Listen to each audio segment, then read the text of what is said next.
Buenas noches. Buenas noches. Lindo poder verlos. Esta noche no somos muchos, así que les voy a invitar que ocupen los asientos de adelante. Tenemos una mala costumbre de sentarnos atrás, tratando de escaparnos del predicador. Así que les voy a pedir que por favor ocupemos los asientos de adelante, vengan a llenar adelante, porque así estamos en forma más cercana, nos vemos, yo les veo los ojos, les veo el rostro, cómo están respondiendo al mensaje. Muévanse, hermanos que están atrás, vengan adelante por favor. No se queden allá, vengan hermanos, vengan, muévanse. Si aquí, como les expliqué la otra noche, en la iglesia adventista nadie compra los asientos, así que no necesitan apernarse a donde están. Muevan, ocupemos los asientos de adelante. La iglesia se ve más linda cuando está llena de adelante para atrás. Amén. Muy bien, gracias por haber hecho ese sacrificio. Yo sé que es un poquito incómodo, pero es algo que vale la pena hacer. Lo otro que se me olvidó decirles es que deben traer lápiz y papel para tomar nota. ¿Por qué? Porque para cuando salgan de aquí esta noche, 50% de lo que yo les he dicho se les va a haber olvidado. Mañana en la mañana, cuando despierten, 70% de lo que yo les he dicho se les va a haber olvidado. La próxima semana, 90% de todo lo que yo les he dicho se les va a haber olvidado. Y la Biblia dice que es bendito aquel que escucha y hace aquello que aprende. No debemos ser oidores olvidadizos. Te voy a hacer una pregunta. ¿Cuántos sermones has escuchado en tu vida? ¿De cuántos te acuerdas? A lo mejor unos cuantos. A lo mejor vino un pastor que te impactó y te acuerdas de alguno de aquellos sermones. Yo una vez visité una iglesia, una gran iglesia pentecostal en Australia, que es una de las iglesias más grandes, unos 3.000 miembros. Y yo estaba estudiando teología y nos llevaron a ver aquella iglesia. Y una de las cosas que me impactó, el sermón no tenía valor, la mujer que habló, como decimos en Chile, puras cabezas de pescados. Pero la gente que estaban ahí eran mayormente jóvenes. Era el sermón de las 11, ellos tienen, no sé ahora, sermón tienen 5 reuniones durante el domingo. Y la hora que nosotros fuimos era domingo y era el culto de las 11 hasta más o menos las 12:30. Estaba lleno de jóvenes. Y los jóvenes vinieron a la iglesia todos con un cuadernillo y tenían su Biblia y tenían lápiz. Cuando la predicadora se levantó a predicar, todos sacaron, y los jóvenes, me impactó que los jóvenes venían con su skateboard en la mano, no como venimos los adventistas a la iglesia, pero la iglesia estaba llena de jóvenes. Y todos nosotros nos sentamos en el balcón arriba para mirar lo que estaba ocurriendo abajo.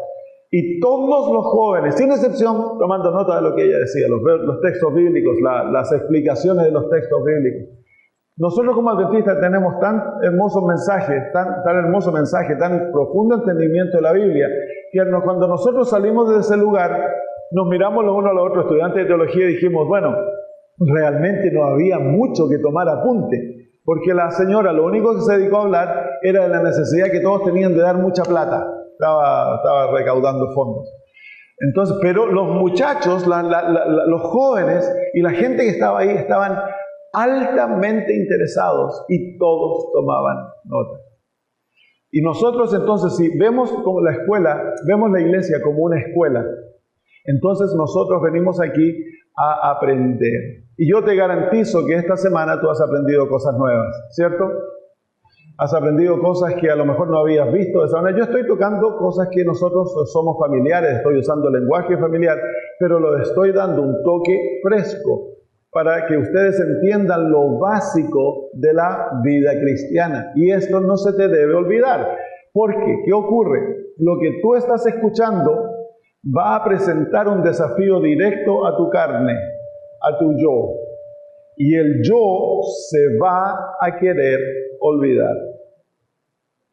Si te olvidas de lo que has aprendido esta semana, vas a seguir caminando como has caminado a este punto y estás arriesgando tu vida eterna. Entonces, lo que estamos estudiando es el Evangelio, si eso es lo que estamos estudiando. Entonces, es esencial que lo entiendas. Y para entenderlo, no te quedes solo con lo que yo te digo, sino que anda a casa, toma los versículos y estúdialos por ti mismo en oración. Anda a casa, como yo les pedí anoche, desafíense. Yo me fui a casa anoche y esta mañana y entré nuevamente en una experiencia de arrepentimiento. ¿Por qué? Porque el arrepentimiento nunca se acaba, amigos. El arrepentimiento es una experiencia que se profundiza. Mientras más tú vivas cerca de Jesús, nuevas revelaciones de tu maldad te serán dadas. Al ver la perfección de Cristo, en contraste tú vas a ver tu imperfección. Al ver su hermosura, te vas a ver cuán feo espiritualmente tú eres, y eso te va a llevar a un arrepentimiento más profundo y más profundo. Nunca dejamos de arrepentirnos. El que camina con Jesús, constantemente Él se está viendo al yo, en contraste con Cristo.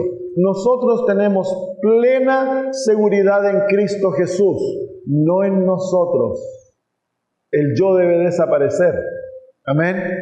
Cuando el Señor te revela tu maldad al principio, cuando tú descubres tu pobreza por primera vez, y hay gente aquí que no volvió esta noche porque el sermón de anoche les fue demasiado. Porque si hay algo que nosotros no queremos descubrir, es nuestra maldad. Por eso el verdadero evangelio no es popular. El evangelio que dice solamente cree y eso es todo lo que necesitas es súper popular, porque no demanda una entrega total a Cristo. No hay entrega. ¿Por qué? Porque no hay necesidad de Cristo en el alma. El que te dice, estás viniendo a la iglesia, ya te puedes bautizar, eso es popular. El mensaje que te enseña que para tener a Cristo tú tienes que arrepentirte, y que el arrepentimiento es el producto de un encuentro primero con Cristo y luego contigo mismo, y que en ese encuentro contigo mismo va a haber llanto, porque tú nunca te has visto así. Y por eso el título de anoche era Dolor que trae felicidad. Porque si tú eres valiente, ¿quiénes son los que se salvarán? Los valientes. Si tú eres valiente para permitir que el Señor te pase por la experiencia del arrepentimiento, en el otro lado hay paz, hay gozo, hay descanso, hay libertad, hay victoria. Está el poder de Cristo en el alma. La verdadera experiencia cristiana llega al corazón. Si no eres valiente y te quieres quedar con un pseudo cristianismo, entonces vas a ser un cristiano miserable. Entonces te animo, toma esto serio, anota, estudia, anda a casa. Si tienes que llorar, llora. Si tienes que ir a pedir perdón a otros, anda a pedir. Asegúrate que tu experiencia es correcta. Si tienes que perdonar a los que te han hecho daño, hazlo. Es todo parte del arrepentimiento, porque así como yo fui abusado cuando tenía 5 años de edad sexualmente por un hombre ya mayor, ya él murió. Y por toda mi vida me arranqué de eso. Lo escondí, nadie, ni mi esposa sabía. Pero yo era una persona muy enojada. Yo, aparte que traigo un gen del enojo, soy colorín. Aquella experiencia hizo que yo se encerrara en mí muchas cosas que pasaron en el hogar. Mi papá era abusivo, entonces yo crecí con eso y era una bomba de tiempo. Cuando yo pasé por la experiencia que les conté anoche, el Señor trajo a ese hombre a mi mente y me dijo, ¿qué vas a hacer con este hombre? Porque un cristiano no puede vivir sin perdonar. Y no tan solo perdonar, sino que amar a los que nos han hecho daño. Entonces yo le dije, Señor, yo escojo perdonar. El perdón no es un sentimiento. El perdón es algo que tú escoges hacer a pesar de que no sientas mariposas por la persona que te hizo daño. Pero cuando Cristo lo estaban clavando en la cruz, Él no sentía sentimientos maravillosos, rosas por lo que lo estaban. Claro, no, el Señor Jesús escogió perdonarlos. Eso es amor. Entonces yo le dije al Señor, Señor, yo escojo perdonarlo y escojo amarlo. Y en ese momento, un tremendo peso que yo había cargado desde los 5 años desapareció en mi vida y fue libre. Hasta ese momento nunca podía hablarlo. Ahora lo hablo públicamente, no hay vergüenza, no me siento sucio, no me siento abusado. Nací nuevamente. El que fue abusado fue la persona que murió, no el que vive. Pero y lo otro es el ir a pedir perdón a los que tú has dañado, porque así como te han dañado, tú has dañado a otros. ¿Quién eran los depositarios de mis enojos y de mi hipocresía? Porque yo era un cristiano hipócrita. Mis hijos y mi esposa. Así que después del día que yo fui convertido, era jueves, el viernes, tuvimos abrir el sábado, y lo primero que les dije a mi hijo, les quiero pedir perdón, porque yo he sido hipócrita. A mi esposa le pedí perdón delante de mis hijos. Y el sábado de mañana me paré frente a mi iglesia, le conté lo que había vivido y les dije, yo les quiero pedir perdón, porque a lo mejor ustedes no se han dado cuenta, pero ustedes han tenido hasta este momento un pastor hipócrita. Uno dice, pero eso es tan difícil. Es que el pedir perdón y el dar perdón libera el alma. A uno lo hace libre. Y tú sabes, y que tú en tu corazón, cuando piensas de tu papá o de tu mamá y se te hace un nudo en el estómago, es porque no has perdonado. ¿Te ha pasado? Piensas de tu jefe, o piensas de tu amigo que te traicionó, o de tu esposa que se fue con otro y se te aprieta el estómago, es porque no has perdonado. Y el perdón tú no tienes que sentirlo. El perdón tú puedes perdonar escogiendo perdonar, porque sabes qué es lo que Dios pide que hagamos. Amén. Muy bien, vamos a orar, porque esa era una acotación al margen. Oremos. Querido Padre, esta noche al estudiar tu palabra venimos ante ti porque te necesitamos desesperadamente, Señor. Porque sin ti no somos nada.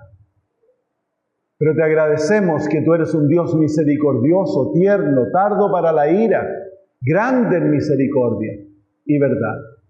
Queremos pedirte que esta noche, Señor, tú nos hables.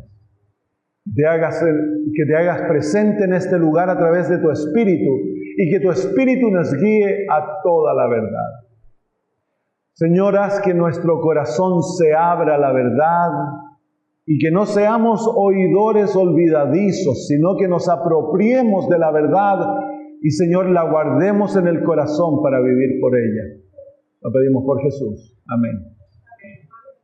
Muy bien, vamos al libro de Efesios nuevamente, el capítulo 2. Los versículos 8 vamos a leer esta noche, es los versículos que estamos estudiando, y dice, porque por gracia sois salvos por medio de la fe, y esto no de vosotros, pues es don de Dios. Esta noche vamos a estudiar 2 palabras esenciales. En ese versículo hay 3 palabras esenciales, pero ya una la estudiamos. Estudiamos la palabra salvación. Por gracia sois salvos. Ya entendemos qué es ser salvos. Ya entendemos la salvación. ¿Qué es la salvación?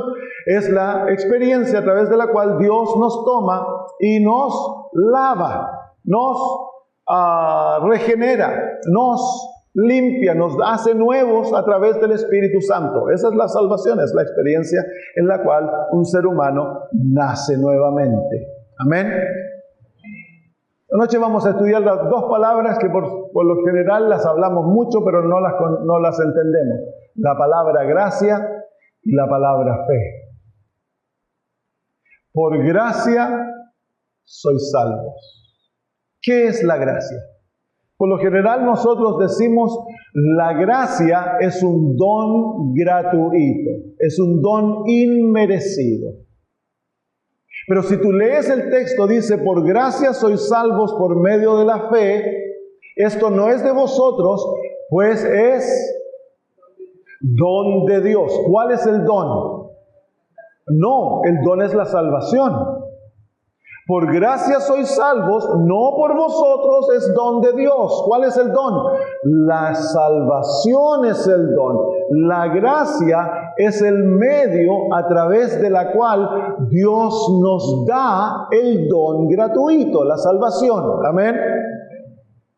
¿Quedó eso claro? Así que la gracia no es el don inmerecido, la salvación es el don inmerecido. ¿Qué quiere decir eso? Es que tú no te puedes merecer la salvación. No te es otorgada porque tú eres una persona buena o por obras. Es un don dado por gracia. No es algo que merezcas. Entonces, mira, déjame decirte una cosa. Cuando tú lees la Biblia, a la Biblia tienes que hacerles preguntas. Y aquí tenemos que hacernos la pregunta: ¿qué es la gracia? ¿No te parece? Porque es una palabra central. ¿Qué es la gracia? Y vamos brevemente a ver esto. Vengan conmigo al libro de Primera de Pedro, el capítulo 5. Primera de Pedro, capítulo 5 y el versículo 10.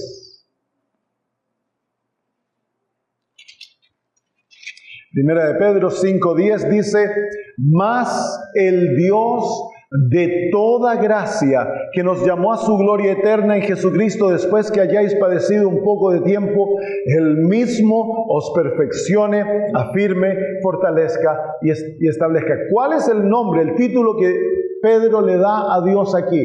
El Dios de toda gracia. Así que la gracia es algo que proviene ¿de quién? De Dios, porque Él es el Dios de toda gracia. Él es la fuente de esto llamado gracia.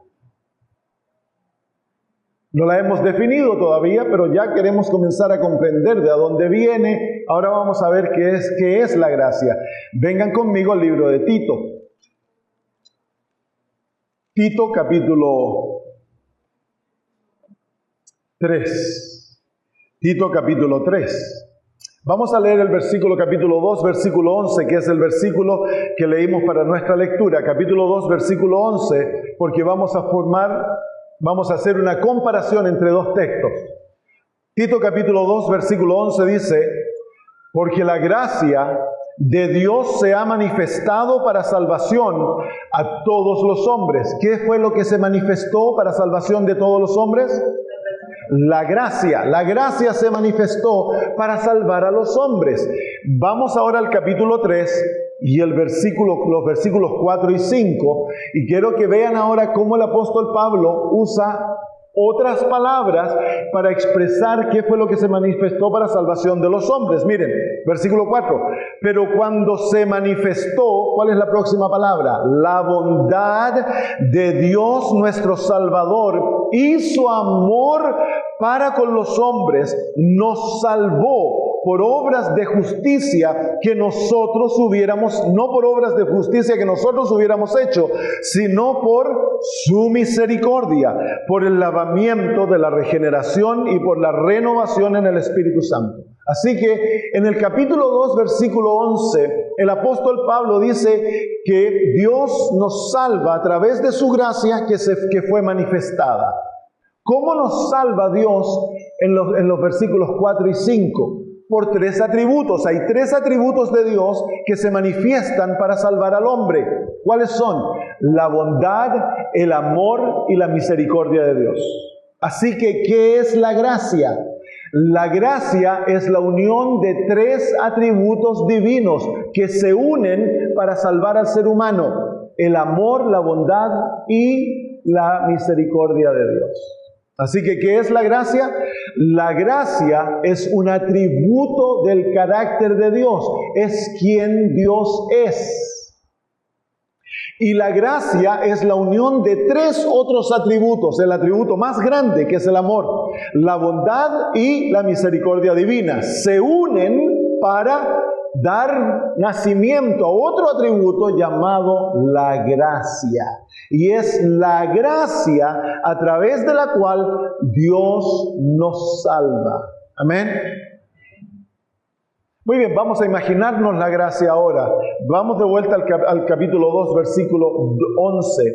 Y el apóstol Pablo dice ahí, porque la gracia de Dios se ha manifestado para salvación a todos los hombres. Ese versículo no está traducido completamente. El griego lee, y hay otras versiones españolas que leen más literal, donde dice, porque la gracia de Dios que trae salvación a todos los hombres se ha manifestado. Entonces, ¿qué es lo que nos trae la salvación?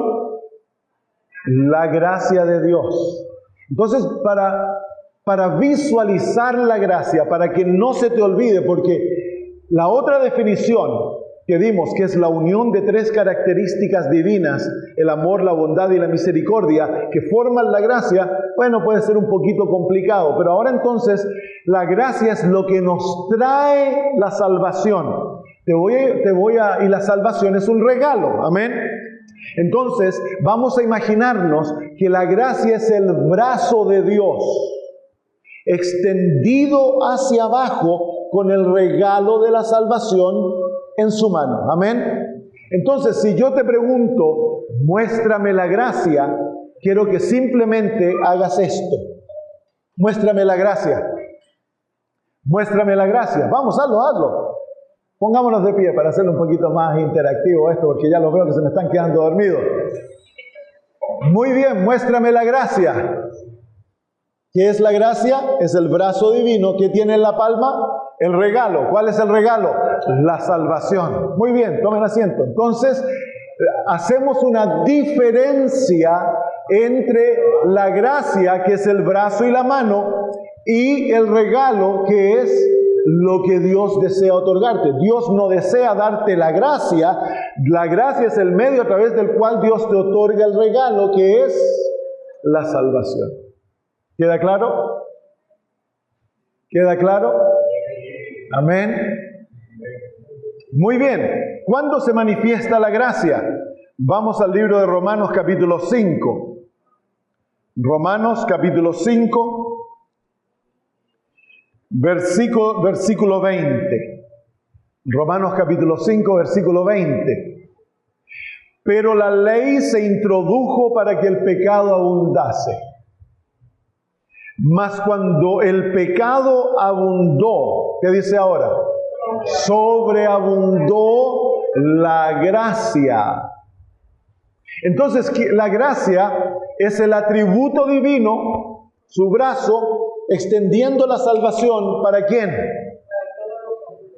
Para todos los hombres. Así que la gracia, ¿cuándo se manifiesta? La gracia, este atributo que une a tres atributos, se manifiesta solo en el contexto y la presencia del pecado. En otras palabras, para Dios es natural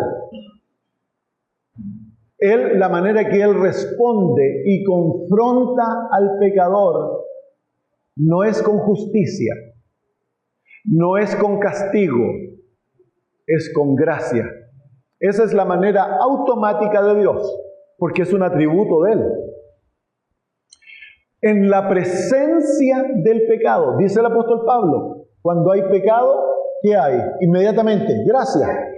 Y mientras más pecado, más gracia. Más pecado, más gracia. No importa cuán grande el pecado, más gracia.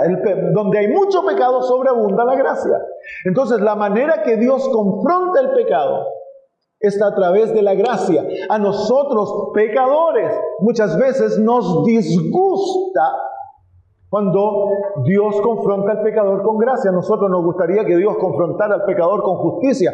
¿Por qué es que Dios no hace caer un rayo y mata a ese desgraciado? ¿Cierto? ¿Cuántas veces lo hemos escuchado así? ¿Ah? ¿Y cómo te gustaría que Dios hiciera caer un rayo y te matara a ti, desgraciado? ¿Ah? ¿Sí o no? Claro, justicia para el otro, misericordia para mí, pues. Pero Dios no confronta a ningún pecador, no importa cuán malo el pecador sea. Dios siempre, naturalmente, su reacción es, primero, inmediatamente surge el amor, la bondad y la misericordia que forman la gracia, y la gracia inmediatamente ofrece salvación al pecador. ¡Qué maravilloso! Entonces ahora entendemos por qué cuando Adán y Eva pecan, Dios viene a buscarlos y no está enojado. Cuando ellos escuchan las pisadas de Dios, Adán y Eva como conejos se esconden, porque Dios les dijo, el día que de él comieres morirás.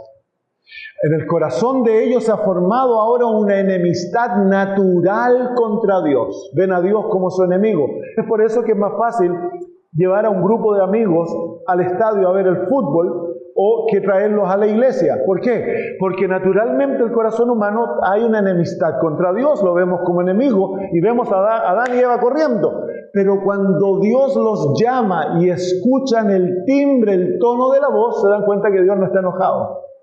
¿Te acuerdas cuando eras chico? La mamá te decía, espera que llegue tu papá.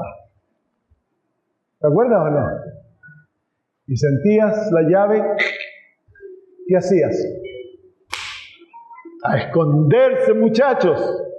Y de allá de la pieza, la mamá le decía, hola, corazón, ¿cómo estás? Y tú escuchabas. ¿Qué escuchabas? El timbre de la voz del papá. Si el papá decía, hola, cariño, ¿cómo estás? Ah, el papá viene contento. Ahí salías. Salías y la mamá le decía, ¿no sabes cómo se comportó Robertito? Y te acusaba. Pero tú sabías que cuando el papá llegaba contento, el palmazo en la cola no iba a ser tan fuerte, era más para complacer a la mamá para que castigarte a ti.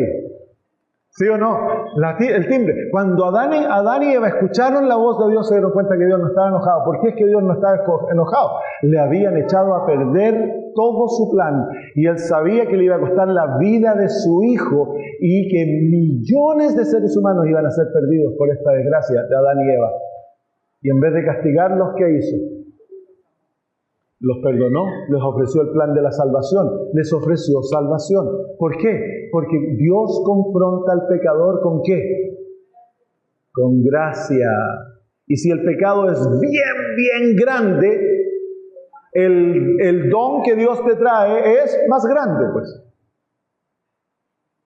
Entonces, ¿me podrías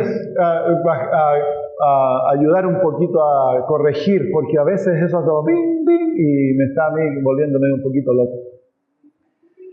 Y entonces, ¿qué ocurre? ¿Qué es lo que ocurre? Cuando nosotros pecamos, la carne que no quiere que tú vayas a Dios, te dice, hipócrita, Dios no te va a perdonar. Dios no, ¿qué cuántas veces más vas a pedir perdón por ese pecado? ¿No te da vergüenza ir a volver a pedir ese perdón? Y entonces, ¿qué hacemos? Nos desanimamos, dejamos de orar, y como perro con la cola entre las piernas, nos vamos de la iglesia y decimos, ya soy muy malo, me voy mejor al mundo y hago lo que yo quiero. ¿Cierto? O nos volvemos hipócritas, ya no confesamos el pecado, lo excusamos, tratamos de convencernos a nosotros y a los demás que el pecado, que eso no es tan malo. Como hace un tiempo atrás me llama un amigo mío, yo lo entrené para ser obrero bíblico y me dice, Samuel, ¿sabes? Quería hablar contigo. Sí, hablemos. Él es bien honesto conmigo, me dice, ¿sabes? Yo estoy en una relación adúltera y he estado estudiando la Biblia. Porque él me dijo, mira, tú sabes mi caso. El caso de él es un casamiento. Él está casado con una mujer despampanante, pero no pasa nada. Y él es hispano, tiene sangre que hierve. Y por años no pasa nada. Le ha suplicado, le ha rogado, yo les di consejería, pero ella de primera cambió, después se vuelve a su manera de ser. Entonces su excusa fue, bueno, si yo la sigo cuidando a ella, cuido a mi familia, les proveo todo lo necesario, a lo mejor que yo tenga otra mujer no es malo ante los ojos de Dios. Entonces, ¿qué es lo que está ocurriendo? La carne le está diciendo a él de que ese pecado es bueno. ¿Por qué? Porque la carne no quiere que él se arrepiente y vaya y confiese. Yo lo confronté y le hice ver los ojos, pues se arrepintió, abandonó a la mujer y ahora nuevamente volvió a su hogar. y la esposa está tomando terapia para poder cambiar. Entonces la carne a ti te va a hacer sentir de que Dios no te puede perdonar, no quiere perdonarte, que no mereces perdón, eres hipócrita. Cuando pecamos, lo primero que debemos hacer, lo primero es correr a Dios, porque ¿cómo Dios te va a confrontar? Muéstrame cómo Dios te va a confrontar. Muéstrame cómo Dios confronta al pecador. Así, ¿qué es lo que tiene en su mano? Gracia, pues, la salvación. Esta es la gracia de la salvación. Es la manera natural para Dios responder. Para Dios no es natural responder con enojo. Dios actúa en justicia y enojo cuando el pecador obstinadamente rechaza la gracia y ya no le queda a Dios nada más que darle justicia. Y a veces toma siglos. A veces juzgamos al Dios del Antiguo Testamento como el Dios castigador. Pero cuando tú piensas de que el Antiguo Testamento tiene una historia de 4000 años y que Dios, la cantidad de castigos que hay en el Antiguo Testamento, si lo pusieras en un periodo de 4000 años, es bien raro cuando Dios castiga. Y Dios castiga, pero antes de castigar, ¿qué es lo que Él hace? Por cientos de años Él trata de ganarlos. A los antediluvianos por más de 1000 años los trató de traer a sí mismo.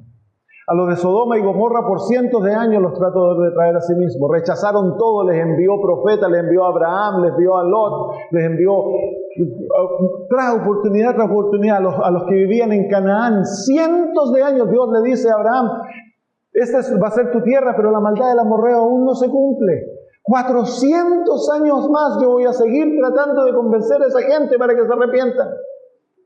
Entonces uno ve el castigo, pero no se ha fijado de que Dios por cientos de años les dio oportunidad tras oportunidad tras oportunidad de salvarlos. Y más aún, incluso ahí, cuando ya se volvieron tan malos, tan empedernidos, y llegó ya la justicia iba a obrar, Rahab la ramera se arrepiente. ¿Y a quién salvó Dios? Salvó a Rahab y a toda la familia. Y vinieron los gibeonitas, una nación entera, una tribu entera, y engañaron a Josué para que no los matara. ¿Y qué hizo Dios? Los perdonó y los hizo parte de Israel. Entonces, ¿qué dice? ¿Qué es lo que Dios ama? Dios ama dar gracia, Dios ama dar salvación, Él ama perdonar. ¿Por qué? Porque eso es lo natural para Él. Amén. Así que, mira, mientras más malo hayas sido, más gracia está a tu alcance. Es por eso que el que ha caído más profundo ama más, porque él sabe que Dios ha sido muy misericordioso con él. Amén. Cuando tú te crees bueno, cuando tú crees que bueno, no, si yo soy una persona buena, pastor, a veces uno se encuentra con un miembro de iglesia y dice, pastor, yo siempre he sido una persona buena. Mentira, pero eso te enceguece para amar a Dios, porque si tú piensas que has sido una persona buena, nunca realmente vas a apreciar el don de la salvación que Dios te ha dado. Solo cuando nuestros ojos son abiertos y vemos la profundidad de rebelión que hay en nuestra alma. Mira, se manifiesta como esto. El Señor nos ha dicho a nosotros los adventistas del séptimo día que no debemos tomar café. El hermano toma café y después dice, pero si es una tacita de café, pastor, no es nada malo. Pero es que no es la tacita de café, si después de todo Adán y Eva cayeron por comerse una fruta. Es la rebelión de decir, porque tú te estás poniendo en lugar de Dios. Es Dios el que ha dicho, no comas esto, no tomes esto, vístete de esta manera. Cuando tú dices, no, pero si Dios no se preocupa, ¿qué estás diciendo? Yo soy más grande de Dios y yo puedo hacerme mis propias reglas y decirle a Dios, Dios, lo que tú has dicho no está correcto, lo que yo pienso está correcto. Entonces, cuando uno lo ve de esa manera, ¡wow! Yo me he tomado miles de tazas de café, soy re malo. Cuando los ojos son realmente abiertos y vemos la rebelión por lo que es. Amén. Mira, por comerse una fruta, mira el dolor y la miseria en la cual este mundo se encuentra. Adán y Eva no pecaron porque cometieron adulterio o asaltaron un banco o mataron a alguien. El pecado de ellos, desobedecieron a Dios en comerse una fruta. Dios le dijo, de todos los árboles del huerto comerán. Ese arbolito de ahí no me lo tocan, es mío. Es sencillo, cuando Dios dice no, ¿qué debemos hacer nosotros? Decir, muy bien, Señor. ¿Por qué? Nosotros somos las criaturas, Él es el creador. Tu vida viene de Dios, ¿sí o no? Amén. Él es el jefe, yo soy el empleado. Imagínate que tú vas donde el jefe te dice, mira, a la hora del almuerzo, esas galletas son tuyas, estas galletas son mías, no me las tocas. Y tú entras a la cocina, abres la puerta y agarras la galleta con crema del jefe. ¿Qué estás diciendo? Que no tienes respeto alguno por la palabra del jefe. ¿Qué va a pasar? ¿Qué va a pasar? Vas a perder el trabajo. Es bien sencillo. El jefe descubre que tú le estás comiendo sus galletas, ¿qué va a hacer? Ahí mismo te termina. Porque esa actitud está manifestando en tu corazón una falta de apreciación por la autoridad de tu jefe. Por lo tanto, a ese jefe no le conviene tenerte en su trabajo. Pasa lo mismo con Dios, hermanos. Entonces, cuando tú dices que tú eres bueno, es que tus ojos no han sido abiertos para comprender la profundidad de la rebelión que hay en tu corazón. Amén. Pero alabado sea Dios, que Dios ama al pecador y que no te confronta con un palo grande, con un clavito en una iglesia. Que yo escuché una historia que este hermano iba a una iglesia y en la iglesia se ponían los diáconos atrás con un palo y un clavito en la punta. Entonces cuando los niños se estaban portando mal, para no ir de ahí, el diácono se venía por atrás y los alcanzaba con el palo y ¡ping!, les pegaba con el clavito en la cabeza. Gracias a Dios que Dios no es así, amén. Imagínate que Dios fuera un Dios vengativo, el Dios de justicia. ¿Qué nos hubiera pasado a nosotros? Ya no estamos aquí, pues. ¿Hay alguien aquí que no haya pecado? ¿Y qué dice la Biblia? La paga del pecado es muerte. ¿Por qué es que estamos vivos? Por la gracia de Dios. Es porque Dios es un Dios de gracia. Mira la historia del rey Manasés. Hasta que yo no entendí esto del carácter de Dios, que Él es un Dios de gracia, a mí me daba rabia la historia de Manasés, porque Manasés fue el rey más malo de la historia de Israel. Fue un rey que introdujo la brujería, la prostitución, la idolatría a Israel. Pasó a sus hijos por las llamas del fuego, se los ofreció a Moloch. Un rey adoró el sol, la luna, las estrellas, mató al profeta Isaías. Dios le envió a Isaías para reprenderlo, para que se arrepintiera. En vez de arrepentirse, lo mató. Entonces uno como buen fariseo, yo pensaba, ¿y por qué Dios dejó vivir ese rey? ¿Por qué no lo mató él mismo? ¿Qué pasó después? Dios le envió a los asirios. ¿Para qué? No para que lo mataran, para darle otra oportunidad al rey. Se lo llevaron de la nariz y en un calabozo frío allá lejos, dice que se acordó del Dios de sus padres. Si tú hubieras sido Dios, ¿cómo habrías respondido a la oración de Manasés? Señor, perdóname. Yo hubiera sido Dios, le diría, ahora estás pidiendo perdón, olvídate, púdrete en ese calabozo. Pero no Dios, ¿qué hizo Dios? Dice que escuchó la oración del rey, lo perdonó, lo restituyó y le devolvió el reino. ¿Por qué hace Dios eso? Porque donde abunda el pecado, ¿qué abunda? Alabado sea Dios, porque yo a lo mejor tengo tantos pecados como el rey Manasés. No son del carácter de él, pero son de otro carácter, pero tengo tantos pecados como el rey Manasés. ¿Sí o no? Alabado sea Dios, que Dios es un Dios perdonador, que le encanta perdonar. Dios se deleita en perdonar, es parte de su carácter. Dios es un Dios de gracia. Amén. Muy bien, vámonos entonces ahora. Ya entendimos lo que es la gracia. Muéstrame la gracia. Ya, ahora, ya la entendieron. Ya no, con eso no se olvidan, amén. Ahora cuando se olvide la gracia y estén lavando el plato, se van a acordar del bracito. Cuando se caiga el niño y ustedes le tiendan la mano para levantar el niño, ¿de qué se van a acordar? La gracia es la manera que Dios me levanta a mí. ¿Amén? Ya, fácil. Vámonos entonces de vuelta al libro de Efesios, porque se nos va corriendo el tiempo. Efesios capítulo 2, versículo 8. Por gracia sois salvos. Ahora visualícenlo. Tú estás perdido, estás ahí ahogándote en el mar de tus pecados. ¿Qué hace Dios? Extiende la mano para rescatarte. Amén. Ya entendemos, esa es la primera parte del versículo. Por gracia sois salvos. Dios naturalmente desea perdonarte, salvarte, rescatarte, transformarte. La gracia es un paquete, o la salvación es un paquete, y en ese paquete se encuentra todo lo necesario para que tú seas totalmente transformado y vivas una vida linda en este mundo. El paquete de la salvación que es dado por gracia, Dios te lo otorga todo. ¿Cuánto le puedes dar tú a Dios? Lo único que le das es un corazón malo. Somos chistosos los seres humanos, somos cómicos porque Dios dice, dame todo. Si no me das todo, no te puedo salvar. Y nosotros vamos, todo, Señor, todo. Sí, todo me lo tienes que dar. Todo, pero es tan difícil ser cristiano.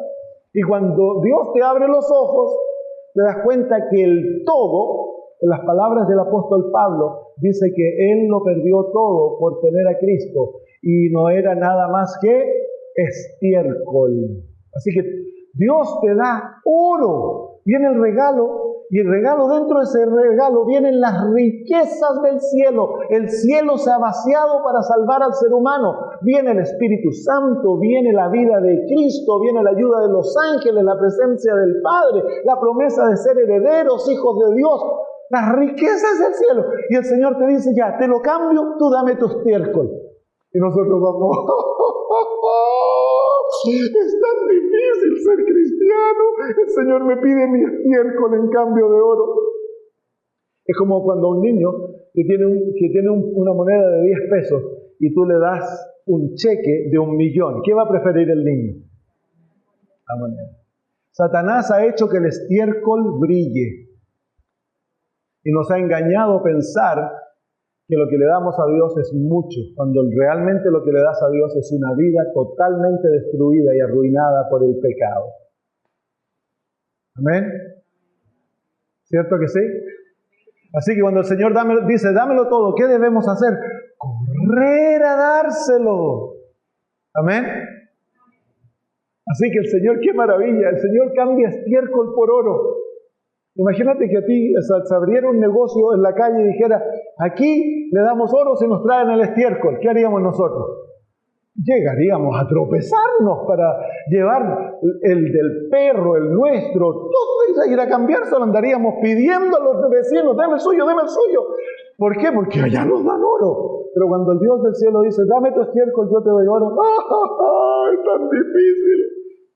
¿Es verdad, no? Claro que sí. Porque estamos engañados. Recuérdate, el poder más grande que tiene Satanás es el engaño. Él es el padre de la mentira. Y es el único poder que tiene, el poder de engañar. Y es un maestro. Él hace a los jóvenes, les presenta el mundo como lo más atractivo, lo más hermoso. Cuando los jóvenes pasan por el mundo y vuelven a la iglesia, vienen machucados, heridos, adictos, degenerados. ¿Qué da el mundo? Déjame decirte, amigo, Satanás ofrece todo, pero da nada, lo quita todo. El Dios del cielo, cuando te ofrece, te lo da todo. ¿Amén? Muy bien, vamos a estudiar la fe, antes que se nos acabe el tiempo. Porque por gracia soy salvo por medio de la fe. Así que la salvación nos es dada por gracia, pero es recibida por la fe. Por medio de la fe. Así que si la gracia es la mano de Dios dándonos la salvación, la fe es nuestra mano extendida para recibir la salvación. Así que muéstrame la fe. Arriba, para arriba. Muéstrame la gracia. Muy bien. ¿Qué es la fe? Vamos a definirla. Hebreos capítulo 1, capítulo 11, versículo 1. ¿Qué es la fe? Hebreos capítulo 11, versículo 1. Es pues la fe. Esta es la única definición que tenemos de la fe en la Biblia. El resto de la Biblia es el manual divino para enseñarnos a usar la fe y cómo la fe y la gracia interactúan para salvar al ser humano. Es pues la fe la sustancia, en algunas versiones dice certeza, pero la traducción más correcta es sustancia, la sustancia de lo que se espera, la convicción de lo que no se ve. Parece ahí un poquito contradictorio. Dice, es la sustancia de lo que se espera. En otras palabras, es la realidad de lo que no tienes, de lo que estás esperando tener. La palabra sustancia quiere decir realidad, pero aún se espera.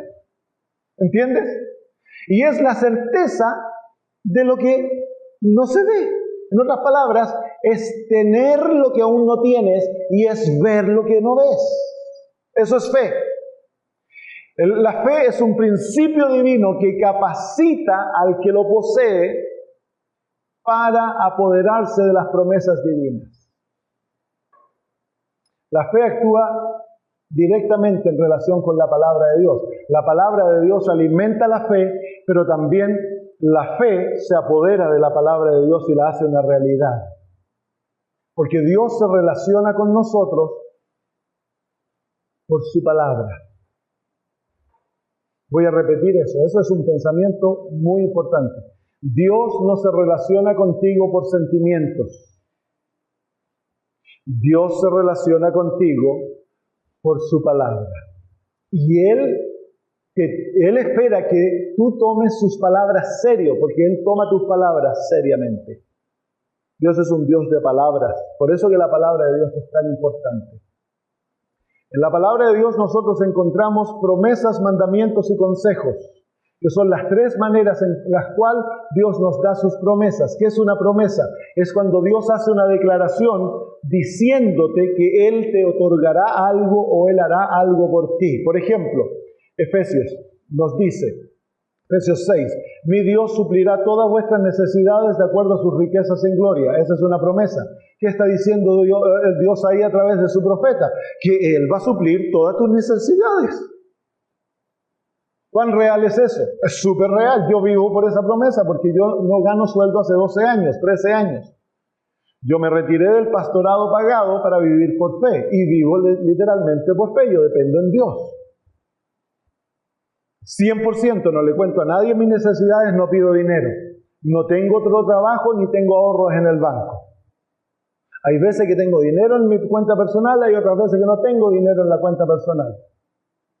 Pero Dios promete que Él cuida de sus hijos y que no hay que ponerse ansioso. El Señor Jesús dice que no debemos afanarnos porque lo que hay que comer, que lo que hay que vestir, que la vida, nada. No debemos afanarnos por el mañana. ¿Por qué? Porque tenemos un Dios que Él se preocupa de esas cosas por nosotros. Entonces, yo tomo esa promesa y es a través de la fe que yo me aferro a esa promesa. Entonces, tengo que pagar arriendo. $1,400 cada 2 semanas. Tengo que comprar comida, $350 todas las semanas. Tengo que poner gasolina, $200 y tantos todas las semanas. Tengo que pagar electricidad, internet, gas. Más o menos $1,300 por semana yo necesito para sostener a mi familia. Y yo no gano salario. No te estoy contando esta historia para que me des dinero, te estoy contando esta historia para que tú veas cómo actúa la fe. Entonces la fe se apodera de la palabra de Dios y dice, la palabra de Dios es verdadera.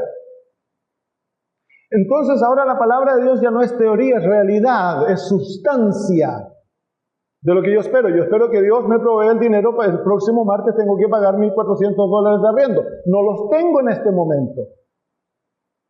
Yo estoy trabajando aquí, cuando yo vengo a los países del tercer mundo, yo pago por lo general todo, pago mis pasajes, ayudo a las campañas, traigo Biblias, en Chontalpa traje 2000 Biblias, y así, el Señor provee.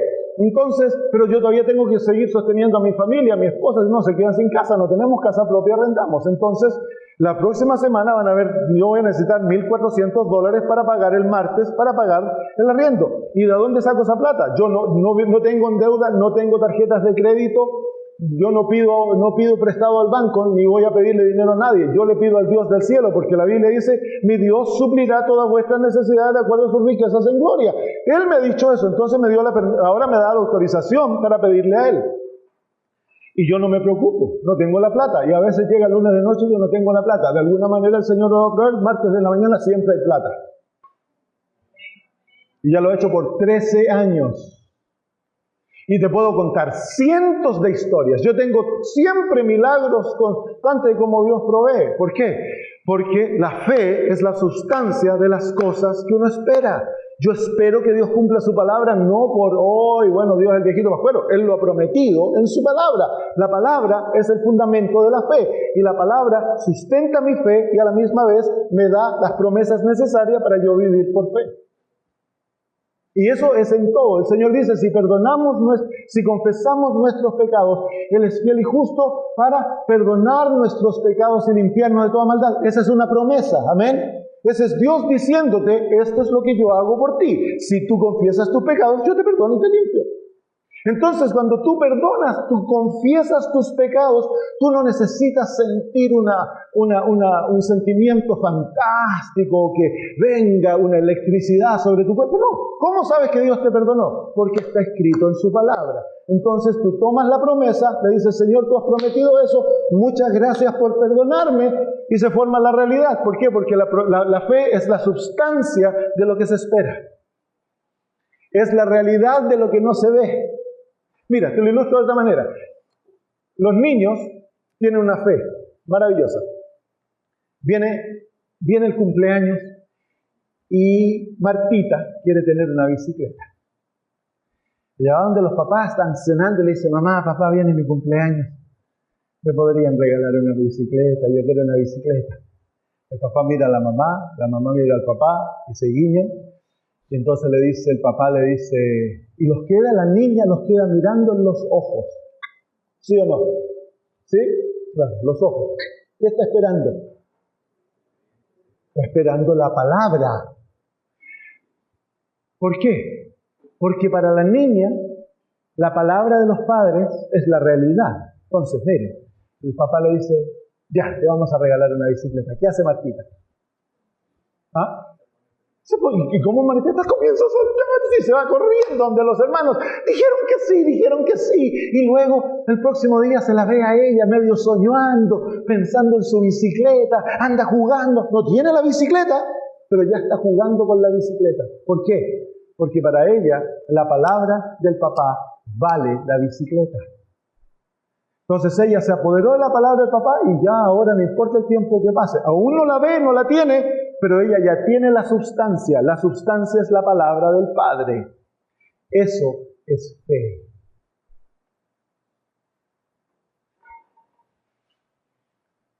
Ustedes están conmigo. Entonces, ¿cómo reaccionamos nosotros con Dios? Los mandamientos de Dios son promesas. El Señor te dice, no cometerás adulterio. ¿Qué te dice? No, yo soy Jehová tu Dios. Yo te saqué de la casa de esclavitud. Por lo tanto, no vas a cometer adulterio. El mandamiento es una promesa. Dios te está prometiendo lo que te está mandando. En el mandamiento se encuentra el cumplimiento de lo que Dios te está mandando que hagas. Qué lindo, ¿no? Así que si eres ladrón, puedes ir al Señor y decirle, Señor, yo soy ladrón. Me arrepiento, perdóname. Y tú has prometido, no robarás. Tú me estás diciendo que yo no voy a robar más. Gracias, Señor, que dejo de ser ladrón. Te aferraste a la promesa de Dios y ahí mismo se hace la realidad. En el momento que tú tomas la promesa se hace realidad, se vuelve real. Puede que pase un tiempo hasta que venga la materialización de la promesa, pero tú ya la tienes, ya es tuya, como la niña con la bicicleta. Los padres pueden que fallen en cumplir la bicicleta, pero Dios nunca falla. ¿Qué es la fe? Muéstramela. Muy bien. ¿Qué es la gracia? ¿Qué es la gracia? Muéstrame la gracia. Muy bien. Muy bien. ¿Qué es la fe? La fe es aferrarte a la palabra de Dios. Mire lo que dice Hebreos 11:6. Pero sin fe es imposible de agradar a Dios. Así que la fe es el ingrediente esencial.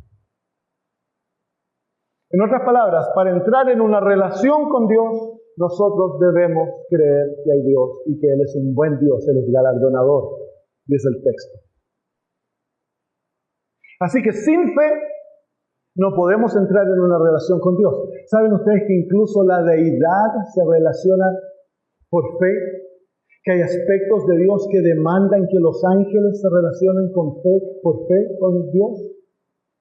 Los ángeles no entienden todo de Dios. Hay aspectos que demandan que ellos confíen en Dios. El pecado comenzó porque Satanás quiso saberlo todo. Y Dios nunca obra de esa manera. Por la eternidad siempre van a haber aspectos de Dios que nosotros para relacionarnos con Él va a tener que ser por fe.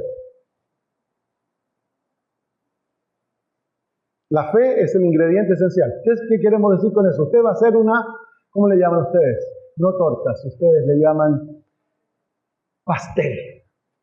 Para hacer un pastel, ¿qué ingredientes necesitamos? Necesitamos harina, necesitamos leche, huevos, azúcar y levadura. ¿Se puede hacer el pastel sin huevos? Claro, se usa una cosa para sustituir el huevo.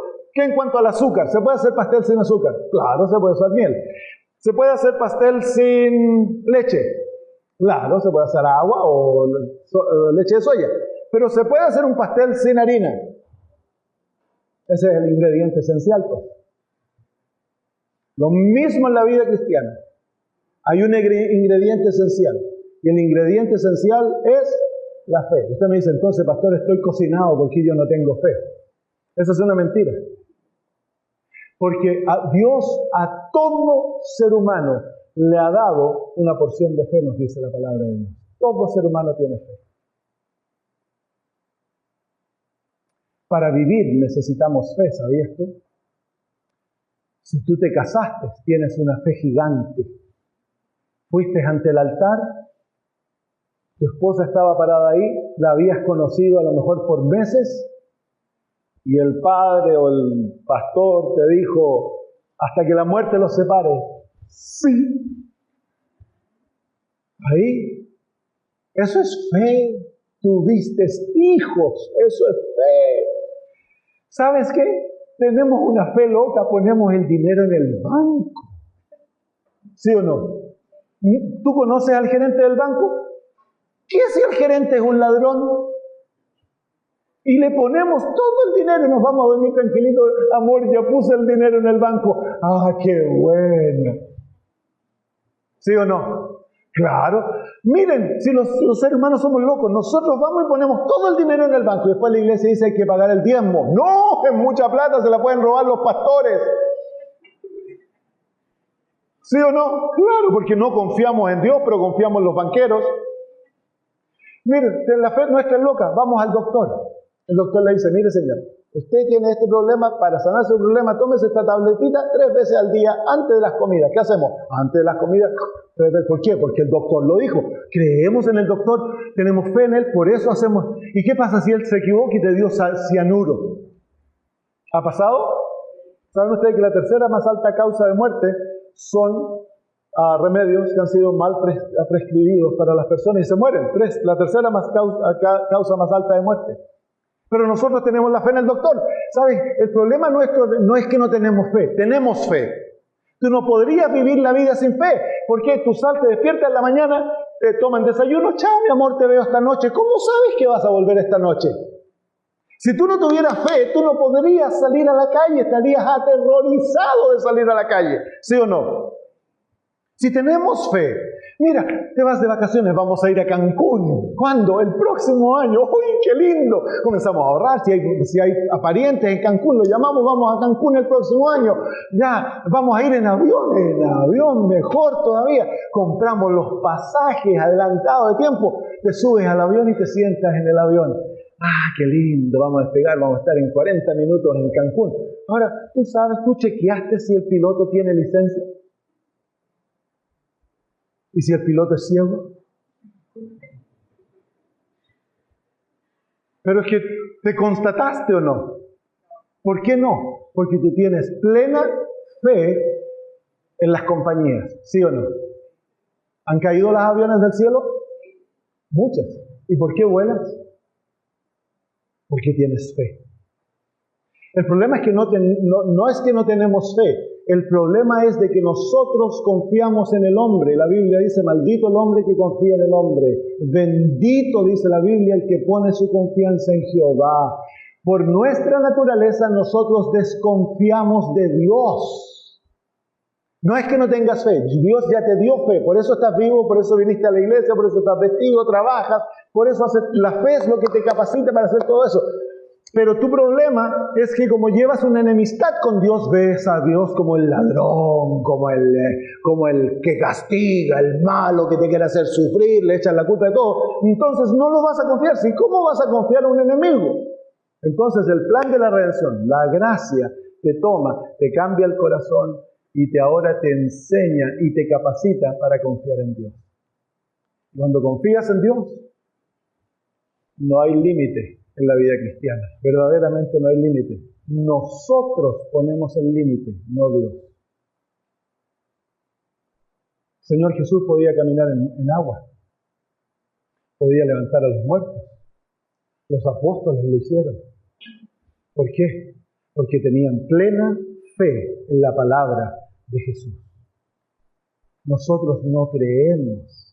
Es por eso que no vemos milagros en la iglesia. Yo he visto gente levantarse de sillas de ruedas. Yo he visto gente desahuciada de cáncer, sanadas por el Señor. He visto gente con epilepsia, hemos orado por ellos, el Señor los ha sanado. Yo he visto tremendos milagros, he visto cientos de milagros. Porque yo espero que Dios sane. Cuando yo oro por el enfermo, espero que Dios sane, después lo dejo en sus manos. No me preocupo más porque yo sé que Dios va a actuar. Es que hay que tener fe en Dios. Y la fe es el ingrediente esencial. Entonces, la fe es lo que te capacita a ti para recibir el regalo de Dios. ¿Y cómo se recibe? Creyendo que lo que Dios te dice de tu salvación es verdad. Y que Cristo murió por ti, y que ya pagó por tus pecados, y que Dios está dispuesto a perdonar, a transformarte, lavarte y hacerte una criatura totalmente nueva. Eso está todo escrito en su palabra. Dios está dispuesto, ya lo ha prometido, está escrito en blanco y negro. Ahora, ¿qué es lo que tienes que hacer tú? Tienes que ir y extender la mano como un niño y recibir lo que Dios dice y decirle, gracias, Señor. Y regocijarte que ya ocurrió. No tienes que tener sentimientos. Como hay denominaciones que enseñan que si uno es salvo, te vas a caer de espaldas y vas a comenzar a hablar en lenguas. No. No tiene que haber algo sobrenatural para saber que tú has sido recibido la salvación. Si tú has pasado por la experiencia sencilla y profunda del arrepentimiento y con fe te aferras a Jesús, sabiendo que Dios no te va a rechazar, pero que Él te perdonará y te dará salvación, la salvación es tuya. ¿Y cómo sabes que las tienes? Simplemente porque así como la niña que creyó la palabra de su padre y dijo amén, y voy a tener mi bicicleta, de la misma manera, tú crees la palabra de tu Padre Dios. Recíbela y regocíjate que Dios ha cumplido su palabra en ti y sé feliz. Ya el Señor te dio la salvación. Así que ahora les voy a enseñar qué es la salvación de una manera bien práctica. Muéstrame la gracia. Muéstrame la fe. Entonces la gracia es la mano de Dios extendida, la salvación es la mano de mí hacia arriba. ¿Qué tengo que hacer ahora? Esto es la salvación, es tomarse de la mano de Dios y no soltarla. Mientras tú por fe estés tomado de la mano de Dios, es imposible perderse. Eso es la salvación, ¿amén? Ven aquí, hermano. Vamos a jugar con nuestras manos, vamos a mostrar. Extiende tú la gracia y yo soy el pecador que deseo salvación. Ahí está. Eso es un convenio con Dios, en el cual tú lo entregas todo para tomarlo todo de Él. de que tú no cesas de confiar en ti mismo para confiar en Jesús como tu Salvador. Eso es la salvación, tan sencillo como eso. Amén. ¿Puedes hacer eso? Hasta un niño puede hacer eso. Y en este momento a lo mejor Satanás te está diciendo un montón de cosas, no le escuches. Recuerda, mientras más pecado, más gracia. ¿Y qué se requiere entonces, pastor, para que yo salga de esta profundidad? Simplemente tómate de la mano de Dios y cree que el Dios del cielo te perdona y te salva en ese mismo momento. No mañana, ahora. ¿Cuánto le tomó el ladrón en la cruz ser salvo? Así. Ese mismo momento el ladrón en la cruz se quedó callado, ya no habló más. ¿Por qué? Porque ya estaba feliz. Ese ladrón en la cruz, el único ladrón que murió sonriendo. ¿Por qué? Porque sabía que el día que sea resucitado él se va para el cielo. Amén. Qué preciosa experiencia, es tan sencillo ser salvos. ¿Hay que arrepentirse? Sí. ¿Va a haber dolor por tus pecados? Sí. Pero eso es transitorio, es un momento. ¿Tienes que confesar? Lógico. ¿Tienes que perdonar? Sí. Esas cosas no te salvan, es la preparación para la salvación. Cuando ya has pasado, mira, la realidad es esto, que nosotros lo ponemos así, tic, tic, tic, tic. Pero la verdad no es tic, tic, tic, tic. El Señor obra de manera distinta, el uno con el otro. El Señor obra de acuerdo a nuestras personalidades. Hay algunos que tienen conversiones que son ¡bom! Como yo que tuve esa experiencia maravillosa. Pero hay otros que la conversión es calladita. ¿Pero qué testifica de la conversión? El cambio de la vida. Cuando la persona se aferra a Cristo. Hay personas que son cohibidas, calladitas, no cuentan testimonios. Entonces el Señor les da una conversión silenciosa. Y ellos se aferran a Jesús con toda su alma, confiesan sus pecados y creen que el Señor Jesús los ha aceptado y el Padre a través de ellos los acepta. El momento que ellos creen, el milagro se lleva a cabo. Recuerda, la salvación es un milagro. Amén. Y es gratuito. Alabado sea Dios. Amén. ¿Cómo lo da Dios? Muéstramelo cómo el Señor nos da la salvación. A través de su gracia. ¿Cómo la recibimos nosotros? Muéstrame la salvación ahora. Ahí está pues, eso es ser salvo. Amén. ¿Hay alguien que esta noche quiera tomarse de la mano de Dios? Ponte de pie y vamos a orar y quiero que tú extiendas tu mano por fe y imagínate la mano de Dios extendida para que tú la tomes y tómate de aquella mano. Amén. Oremos. Padre eterno, esta noche queremos, Señor, arrepentirnos de nuestros pecados. Confesamos de corazón, Señor, que hemos violado tu ley, merecemos la muerte. Y, Señor, sí, es mucho más oscuro de lo que nosotros nos imaginamos. Pero esta noche, Padre, pedimos perdón. Nos arrepentimos, confesamos nuestros pecados, Señor, y extendemos nuestra mano de fe creyendo de que tú cumplirás tu palabra. Por gracia sois salvos por medio de la fe. Esto no es de vosotros, pues es un don de Dios. Señor, esta noche recibimos el don. Nos tomamos de ti y queremos pedirte en el nombre de Jesús, toma nuestra mano fuertemente. Porque nosotros, Señor, vamos a soltarnos de ti. Tú tómanos, Señor, y enséñanos a caminar.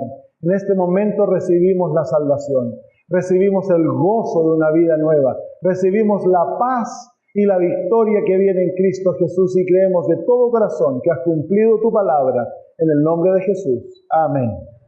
Que el Señor los bendiga.